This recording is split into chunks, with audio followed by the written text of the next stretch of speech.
Storytime about my roommate's crazy girlfriend. I'm a lesbian living with my good friend who's a guy. I own the apartment and rent out the room to him. A month ago, he met a girl online and they started dating. She's constantly at our place and I'll be honest, I don't like her. She's always been incredibly rude and standoffish towards me. I eventually learned that it's because she thought I had a thing for my roomie even after he told her I was gay, to which she replied that I don't look gay. A few weeks ago at a kickback at our place, I pulled her aside telling her that I really am gay and I hope that we could be friends. She seemed to take this very well and was overly friendly with me for the rest of the night. The next day, my roommate wanted to talk to me saying that his girlfriend feels uncomfortable around me after I drunkenly hit on her. What? I wasn't drunk at all and I'm not attracted to her whatsoever. I explained to my roommate what really happened and he was skeptical but took my word for it, chalking it up to a miscommunication. A week later, we had another kickback and his girlfriend was there, of course. I was cordial but stayed away so another miscommunication wouldn't happen. Towards the end of the night, another friend said to me, "Dude, what's going on? She's telling everyone that you've been hitting on her all night." I was pissed off and went up to her in front of everyone saying, "What the hell's going on? Why are you spewing lies about me hitting on you to all my friends?"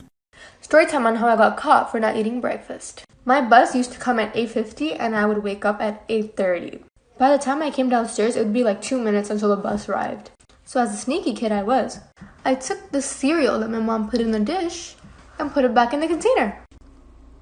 And I did the same exact thing every day because I'd always wake up late. Until one day, my mom decides to mix 2 different cereal types into a bowl. So me, thinking I'm the sneakiest kid ever, put it back into a cereal container with just one brand of cereal.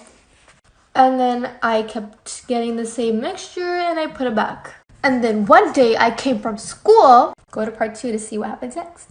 Extremely toxic best friend story time. So when I was in 8th grade, there was this boy. And this boy would go around telling almost every girl that he liked her.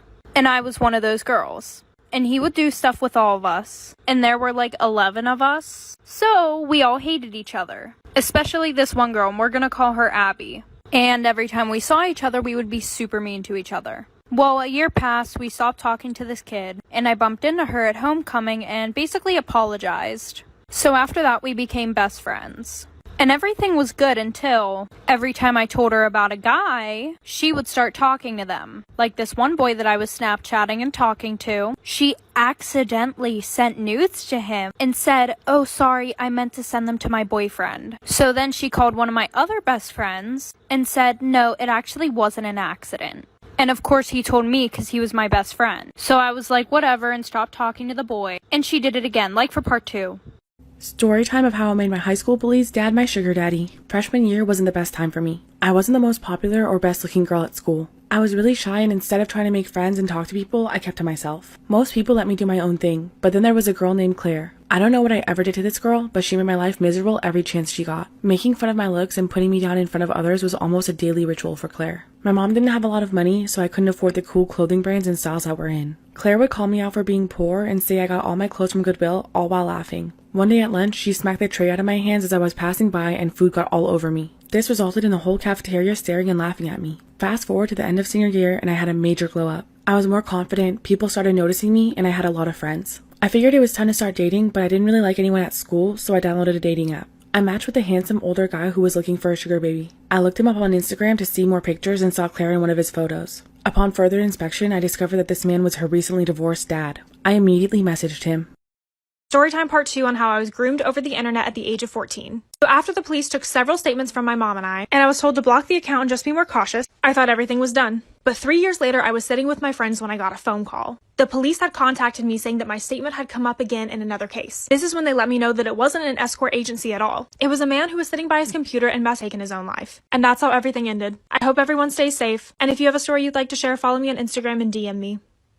Part 2, why you should think twice about moving in with your friends. After everything that happened, I knew I needed to get out and start looking for another arrangement. The next night I came home late after studying with some friends. I went straight to my room, turned on the lights, and almost had a heart attack when I saw a guy laying in my bed in just his boxers. I started screaming and freaking out, and that's when Amy rushed into the room. She said it was her boyfriend's friend that got too drunk when they went out and he needed to sleep it off. I couldn't believe she put this passed out, drunk, disgusting guy in my bed. At this point I was seeing red and I was about to fight her. But I left to my mom's for the night before I did anything I would regret. That same night, one of my friends sent me a screenshot. Amy had posted in a local Facebook group about how she's looking for a new roommate to replace her horrible current roommate. I couldn't believe that in her mind, I was the horrible one. The next day, I took some friends and packed up all of my things. While I was packing, Amy had the audacity to come into the room and ask me if I was still going to pay for next month's rent. When I refused, she tried to guilt trip me into telling me if I want to keep our friendship, then I need to pay. I told her that nothing could save our friendship at this point, and I left. I haven't talked to her since.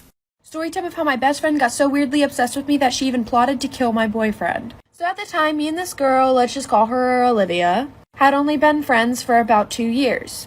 I mean, we really did everything together. We were with each other 24/7, and I mean, we were pretty good friends. But the only thing about our friendship is she did not like when I had other friends. I mean, she didn't have any other friends herself, but literally she would joke around about strangling my other friends because she didn't like when I gave my attention to anyone else. But honestly, I just thought of it as a joke. And then I started dating this guy, let's just name him Jacob. He was probably the sweetest guy I had ever met, and he was a real simp for me. So we started dating and about 4 or 5 months go by, and he started getting these texts from a random number. And it would always be cringy things like leave her or you die, get away from her, and like stupid cringy threats. Then one night, me and him were just hanging out. Then he gets a text with his exact address saying he had till tonight to leave me or he wouldn't see another day.